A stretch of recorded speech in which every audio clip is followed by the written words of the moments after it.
ओम गं गणपते नमः, सरस्वती नमः, वाकवादन्ये नमः।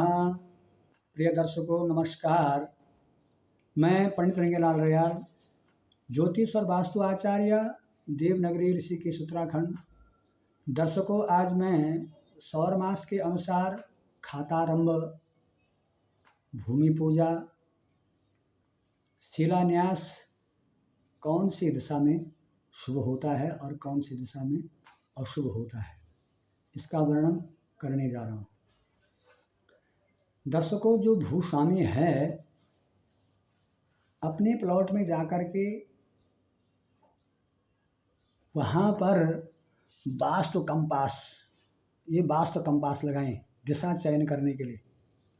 वास्तु कंपास लगाने के बाद दिशाएं 8 होती हैं: पूर्व, आग्नेय, दक्षिण, नैऋत्य, पश्चिम, वायव्य, उत्तर और ईशान। दिशाओं का चयन करने के बाद इस बात का ध्यान रखें कि महर्षि जैमिनी ने वास्तु पुरुष सर्प का भ्रमण प्रदक्षिणा क्रम से माना है, अर्थात जिस प्रकार से हम परिक्रमा करते हैं दाहिनी तरफ से घूमने के लिए माना है, जो कि वास्तु शास्त्र का प्रचलित मान्यताओं की विरोधी होने से ग्राह्य नहीं है। तो विश्वकर्मा जी कहते हैं, ईशानतः सर्पतिकाल सर्पो विहाय सृष्टि गणये विदिक्षु शेषस्य वास्तो मुखमध्यपुच्छम त्रयं परित्यज्य खने चतुर्थम। इस भूमि के अंदर वास्तु देवता है जो सर्प आकार का है। 3 महीने तक वो जो है बाईं तरफ घूमता है, उल्टा घूमता है। 3 महीने तक जो है ईशान कोण में रहता है, 3 महीने तक वायव्य कोण में रहता है, 3 महीने तक नैऋत्य कोण में और 3 महीने तक आग्नेय कोण में रहता है। 3 चौको 12 ही 12 महीने हो गए।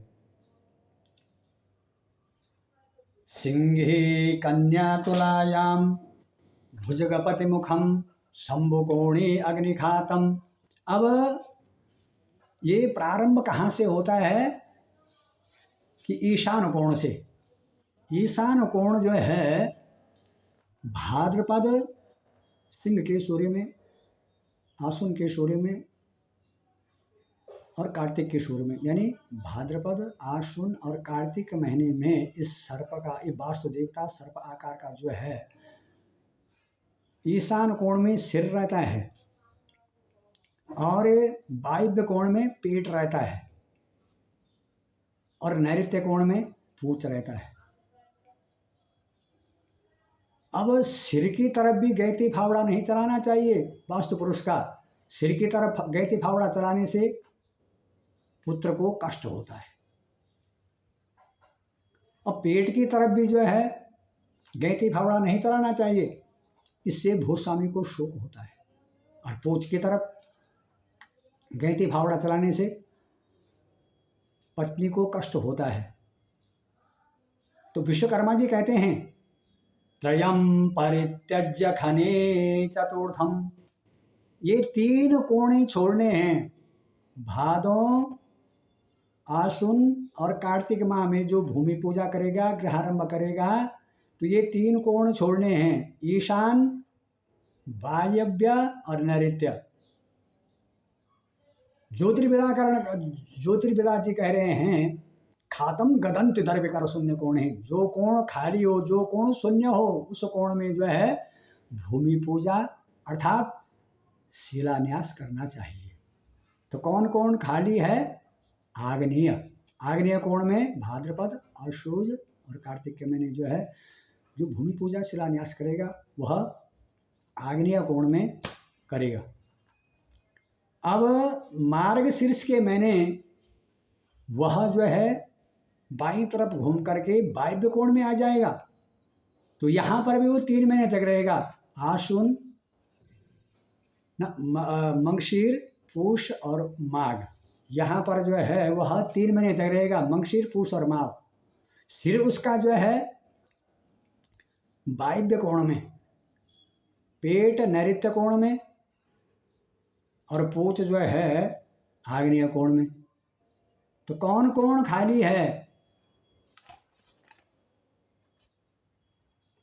ईशखातम वदंती ही, ईशान कोण जो है खाली है। ईशान कोण में जो है भूमि पूजा, गैंती फावड़ा चलाना चाहिए। अरे गैंती फावड़ा भी इस प्रकार से नहीं चलाना चाहिए, पहले वहां पर भूमि की पूजा करनी है, भूमि को प्रणाम करना है, इस प्रकार से। अब मैं इसके आगे बतलाऊंगा। और तब उसके बाद फाल्गुन के महीने जो है वह नैऋत्य कोण में आ जाएगा। वास्तु पुरुष सर्प आकार का जो है वह फाल्गुन के महीने नैऋत्य कोण में आ जाएगा। पेट उसका जो है आग्नेय कोण में आएगा और पूंछ जो है ईशान कोण में आएगा। तो कौन कोण खाली है? वायव्य कोण। फाल्गुन, चैत्र और वैशाख के महीने जो है जो भूमि पूजा करता है वह शिलान्यास, भूमि पूजा, गैंती फावड़ा जो है कौन सी दिशा में? कि वायव्य दिशा में भूमि पूजा होगी, वहीं पर जो है शिलान्यास भी होगा। उसके बाद जेठ के महीने वह आग्नेय कोण में आ जाएगा। सिर उसका आग्नेय कोण में रहेगा, पूंछ उसका जो है सिर उसका आग्नेय कोण में, पेट ईशान कोण में और पूंछ उसका नैऋत्य कोण में। तो जेठ, आषाढ़ और श्रावण के महीने जो भूमि पूजा करते हैं, शिलान्यास करते हैं, गृहारंभ करते हैं, तो कौन कोण खाली है? नैऋत्य कोण। तो जेठ, आषाढ़ और सावन के महीने भूमि पूजा जो करते हैं कहाँ करनी है? नैऋत्य कोण में। नैऋत्य कोण पड़ता है आगे दक्षिण और पश्चिम के बीच नैऋत्य कोण पड़ता है। यहाँ पर भूमि पूजा करनी चाहिए, शिलान्यास करना चाहिए। अब मैं शिलान्यास के बारे में बतलाने जा रहा हूँ। जैसे हम गैंती फावड़ा जो चलाते हैं खात आरंभ करने के लिए, तो खात तो जो है गढ़वाल में जो भूमि होती है ऊपर नीचे वाली भूमि होती है उसको तो जो है प्लेन करना पड़ता है। यहाँ तो प्लेन जगह है, यहाँ तो प्लेन करने की आवश्यकता नहीं है। यहाँ तो जो है डायरेक्ट बुनियाद खातनी है। जब हम गैंती फावड़ा चलाते हैं तो कारीगर की पूजा, गैंती फावड़ों की पूजा करके वहाँ पर तब क्या करना है? जो भूस्वामी ब्राह्मण वर्ण का हो सिर को स्पर्श करें, अपने सिर को स्पर्श करें, भूमि को प्रणाम करें, तब जा करके गैंती फावड़ा चलाना चाहिए। क्षत्रिय वर्ण का जो भूस्वामी हो उसे जो है अपना भक्षस्थल, भक्षस्थल का मतलब होता है हृदय, हृदय को स्पर्श करें, भूमि को स्पर्श करें, तब गैंती फावड़ा चलाएं। वैश्य जाति का जो भूस्वामी हो तो उसे जो है जंघाओं को स्पर्श करना चाहिए। उरु माने जंघा, जंघाओं को स्पर्श करके पृथ्वी को प्रणाम करके तब गैंती फावड़ा चलाना चाहिए। शूद्र वर्ण का जो भूस्वामी हो उसे जो है अपने पाद पर स्पर्श करना चाहिए। पाद में पैरों पर स्पर्श करके और पृथ्वी को प्रणाम करके तब जा करके गैंती फावड़ा चलाएं। अब भूमि पूजा तो यहाँ पर हो गई है, अब हमने शिलान्यास करना है। जहाँ पर हम भूमि पूजा कर रहे हैं, गैंती फावड़ा चला रहे हैं, जिस प्रकार से मैंने मास के अनुसार बताया उसी दिशा में ही शिलान्यास करना चाहिए। शिलान्यास गांव में गढ़वाल में तो पत्थर होते हैं, यहाँ ईंट होते हैं। शिलान्यास का मतलब शिला नाम है पत्थर का। अब हमने शिलान्यास करना है। अब शिलान्यास के लिए ईंटें जो है कोरी ईंट चाहिए, 5 ईंट, 5 या 7 ईंट कोरी चाहिए। उन ईंटों की भी पूजा करके, ईंटों में जो है गंध अक्षत पत्र पुष्प की से जो है पूजा करके, उन पर मौली बांध करके, और पिठाई भी किस प्रकार की होनी चाहिए, हल्दी की पिठाई यूज करनी है, लाल पिठाई यूज नहीं करनी है। हल्दी की पिठाई वो लक्ष्मी का प्रतीक होता है। उस घर में धन और धान्य की वृद्धि होती है, लक्ष्मी का वास होता है। उसके बाद शंखों का एक बहुत बड़ा विधान है। शंखो कहते हैं लकड़ी के लिए। पुराने ज़माने में तो चौखट, खिड़की, कड़ी, छज्जा ये सब लकड़ियों की होती थी। आजकल के ज़माने में लकड़ियाँ नहीं है, सारा यूज जो है लोहा हो रहा है। शंखु भूस्वामी के एक बालस्थ के बराबर होना चाहिए। एक बालस्थ का मतलब हो गया 12, अपनी भूस्वामी के उंगल से 12 उंगल का। और ये लकड़ी शंखु रखने की जो लकड़ी है, ये किस चीज़ की होनी चाहिए, किस चीज़ की शुभ लकड़ी है। जली हुई लकड़ी भी नहीं चाहिए, साफ सुथरा पुरानी लकड़ी भी नहीं चाहिए, नया लकड़ी, साल और सौगान, सागवान की लकड़ी। इस लकड़ी को चौपड़ करके चारों दिशाओं एक समान हो, चारों तरफ एक समान हो, चौपड़ करके जिसमें 8 कोण बन जाए। और एक कलश होता है, तांबे का कलश, उसमें जौ भर करके, सुपारी रख करके, लोटे पर मौली बांध करके, उसमें आम के पत्ते रख करके पूरा कलश बनाना है। चांदी के नाग नागिनी को रख करके, क्योंकि वास्तु जो पुरुष है वो सर्प आकार का है, और उसी के ऊपर जो है ये पृथ्वी है, इसलिए जो है ये नाग नागिनी का जोड़ा रखते हैं। और वहाँ पर श्रीफल पूरा कलश, और धार्मिक ग्रंथ, हमारे सनातन धर्म में धार्मिक ग्रंथों का बहुत बड़ा विधान है। पंचरत्न गीता रख सकते हैं आप, गीता रख सकते हैं आप, हनुमान चालीसा रख सकते हैं आप, पर धर्म ग्रंथ भी जो है न्यू पर जरूर होना चाहिए।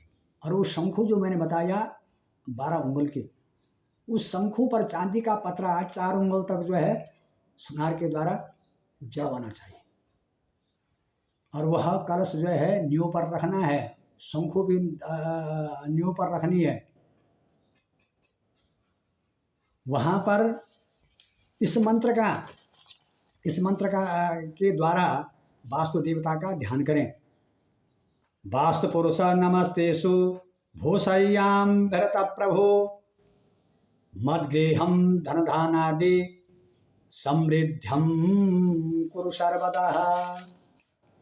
हे वास्तु पुरुष देवता, आप सैया पर इस पृथ्वी के नीचे विराजमान हो। हे प्रभु, मेरे घर को सर्वदा धन और धान्य से परिपूर्ण करना, और हमारे घर में सुख और समृद्धि लक्ष्मी की प्राप्ति करना। इस प्रकार की आप प्रार्थना करें, तब जाकर के शिलान्यास करें। और यह वहाँ पर और क्या क्या रखना है, वास्तु यंत्र भी रखते हैं, श्री यंत्र भी रखते हैं, धार्मिक ग्रंथ भी रखते हैं। ये सारी चीज़ें कलश में रख करके, और यह शिलान्यास के समय में भूमि पर न्यू पर रख दें। तो दर्शकों, ये जो मैंने आपको शिलान्यास, भूमि पूजा, खातारंभ के बारे में जो बताया है, वह सब शास्त्र सम्मत है। यह मेरे जो गुरुजी हैं वो बनारस में हैं। मेरे ऊपर गुरु की कृपा और माता रानी की कृपा है, जिसके कारण मैं आप लोगों को, जनमानस को इन विषयों पर बताया है मैंने। तो दर्शकों, मेरी वीडियो आपको अच्छी लगी तो मुझे कमेंट करना, मेरे चैनल को सब्सक्राइब करना। मेरे चैनल का नाम काशी विश्वनाथ वैदिक ज्योतिष। ज्योतिष संबंधित, वास्तु संबंधित